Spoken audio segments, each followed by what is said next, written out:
সিঙ্গাপুরের east West line এমআরটির সর্বশেষ আপডেটটা আপনাদের সবাইকে জানিয়ে রাখি। আসসালামু আলাইকুম প্রবাসী ভাই এবং বন্ধুরা, আশা করি সবাই ভালো আছেন, সুস্থ আছেন এবং নিরাপদে আছেন। সিঙ্গাপুরে আপনারা জানেন জুরুঙ্গিস থেকে বোনাবেস্তা পর্যন্ত ইস্ট ওয়েস্ট লাইনের যে এমআরটি আছে সেটা গতকালকে থেকে বন্ধ আছে এবং আজকে সারাদিনে বন্ধ ছিল। সো আগামীকালকের জন্য কর্তৃপক্ষ ঘোষণা দিয়েছে প্রতি 10 মিনিটে একটা করে এমআরটি সার্ভিস দেওয়া হবে। জুরুঙ্গিস থেকে বোনাবেস্তা পর্যন্ত প্রতি 10 মিনিটে একটা এমআরটি আসতেও পারবে, যেতেও পারবে। সো আপনারা জানেন আজকে সারাদিনে অলরেডি এমআরটি লাইনটা বন্ধ ছিল মাঝখানে।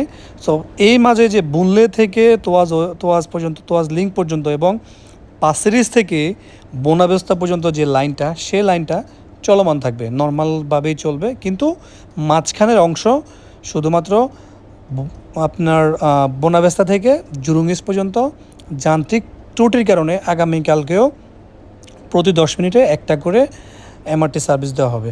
সো প্রবাসী ভাইরা এই পর্যন্তই, যারা এমআরটি লাইন ইউজ করেন সবাইকে তথ্যটি জানিয়ে রাখেন, কারণ আমাদের অনেক প্রবাসী ভাইরা আছেন যারা নিয়মিত এমআরটি করে অফিস যাতায়াত করেন, তাদের জন্য একটু আসলে এটা অনেক বড় লেভেলের একটা সমস্যা হয়ে গিয়েছিল গত 2 দিন থেকে। তো সবাই দোয়া করবেন যেন সিঙ্গাপুর এমআরটি এই সমস্যা থেকে অতি তাড়াতাড়ি বের হয়ে আসতে পারে। ধন্যবাদ সবাইকে। আসসালামু আলাইকুম রহমতুল্লাহ।